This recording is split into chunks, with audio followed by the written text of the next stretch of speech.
Hi everyone and welcome back. Today I'm going to talk to you about the Carnet de Passage. What is this document, how it works, how to get one, and most important, how to save money when you need one issued for you. If you are new to the channel, welcome. My name is Aldo and since 2016, together with my wife Vera and this truck camper behind here, we have literally circumnavigated the globe, visiting almost 60 countries on 5 continents. We are now in the Middle East and over the next couple of years we will be driving to and explore Africa. To find out a little bit more about us, you can watch this video up here.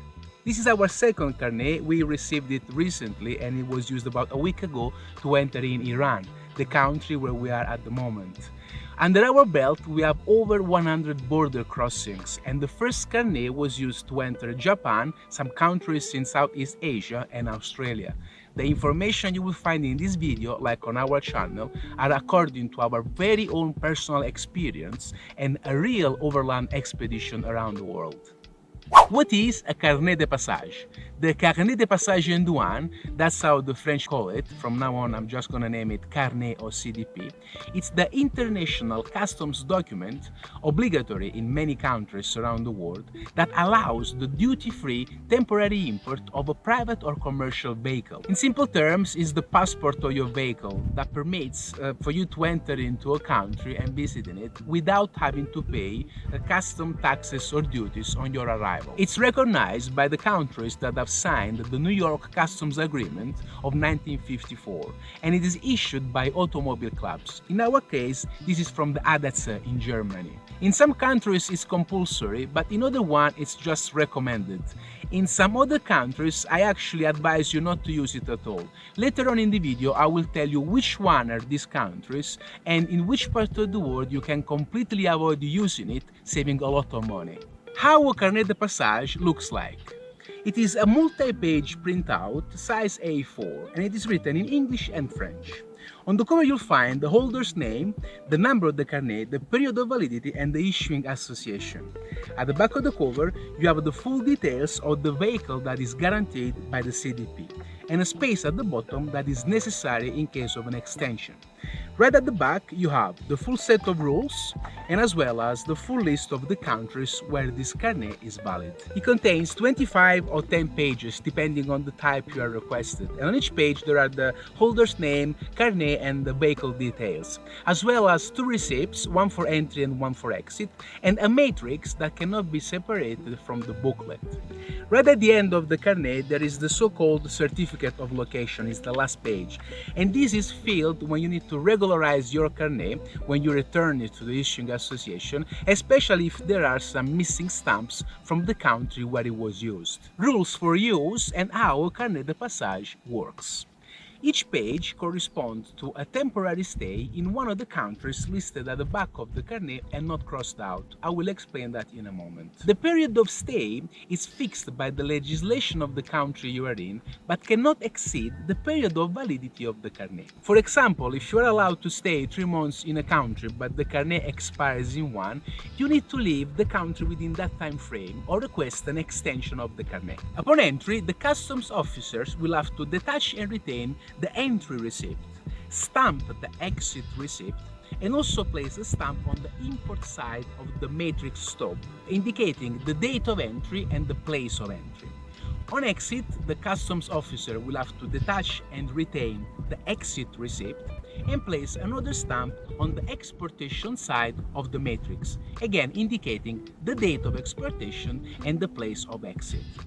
These 2 stamps are very important and the carnet holder has to make sure that everything is done properly.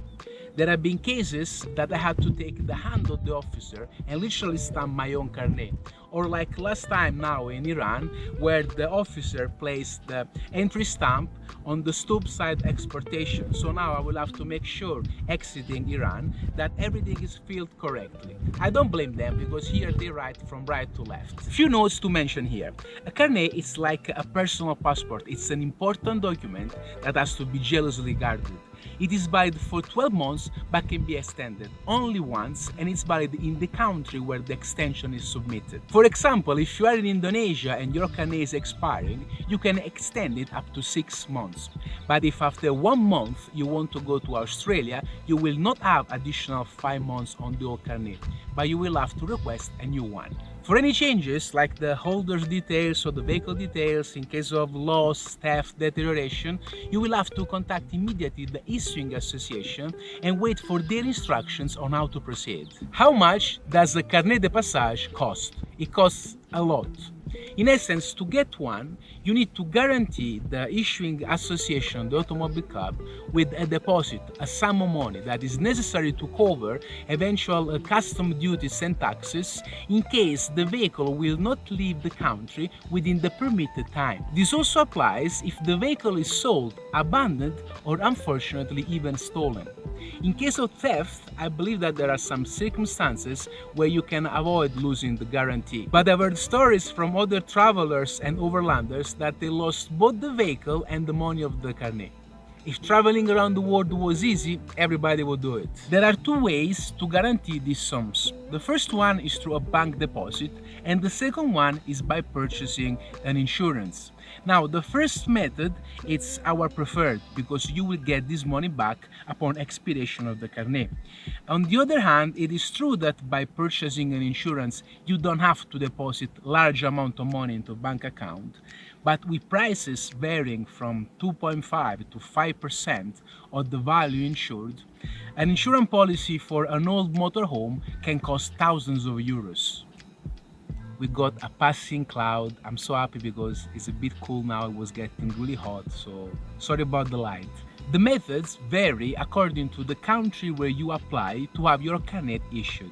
We were lucky enough to do it through the ADAC, which is the Automobile Club of Germany, one of the cheapest in Europe and also very efficient.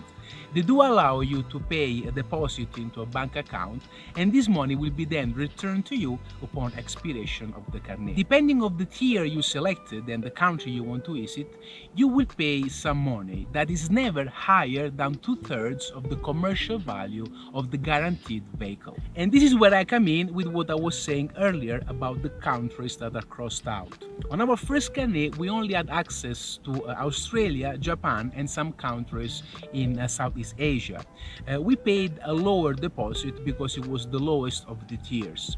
Now with this one, we also have access to Middle East and Africa, and we had to pay a little bit more extra. However, the value of our car went down, so it is an amount of money that is still acceptable. The only countries where we cannot enter at the moment are Libya and Syria for obvious reasons.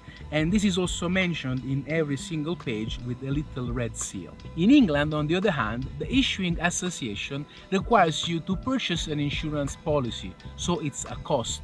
And although their fees are lower than doing it with ADAC in Germany, the overall cost is much more expensive. To get the Carnet de Passage from the German Automobile Club, you need 330 euros. If you are a member of a FIA association, you can pay 100 euros less, so it's 230 euros. The deposit you will have to pay depends on the value of the vehicle and the countries you want to visit. A Carnet de Passage is an expensive document. There is not that much you can do about it. But now I'm gonna give you some tips and hints on how to save some money when requesting one. And please, if you watched the video this far, we would really appreciate a nice like from you. Thank you so much for your support. Without you, this channel wouldn't even exist. If in your country the association issuing a carnet asks you for an insurance policy, a very good option is to first try with the Germans.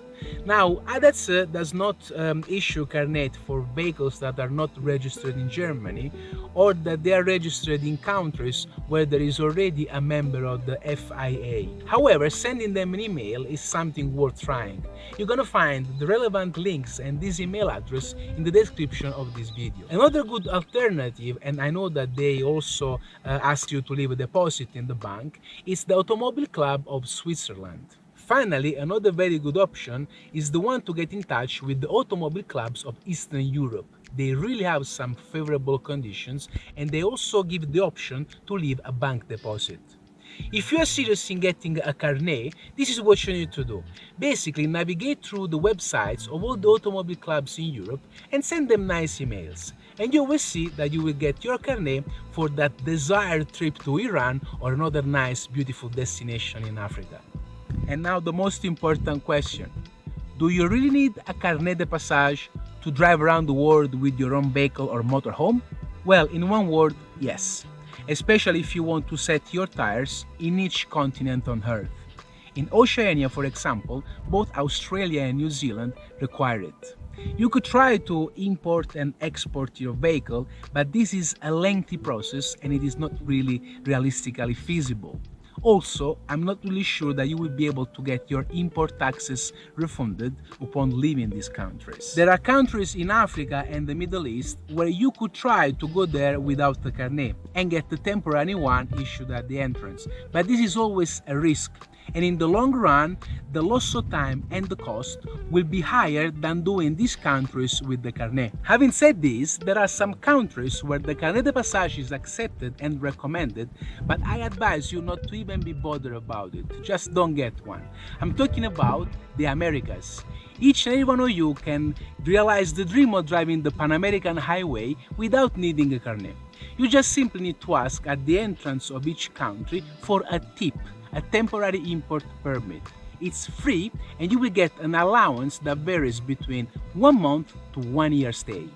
Now, I had a good friend of mine who travels with an old vintage truck camper, and he had some really bad time during the COVID lockdown because he entered the United States with the Carnet de Passage. Customs didn't know how to let him out of the US. In any case, don't be discouraged. A good journey, a great trip, you can do it even without a carnet. There are so many countries out there where it's allowed, free of charge, to enter temporarily with your own vehicle.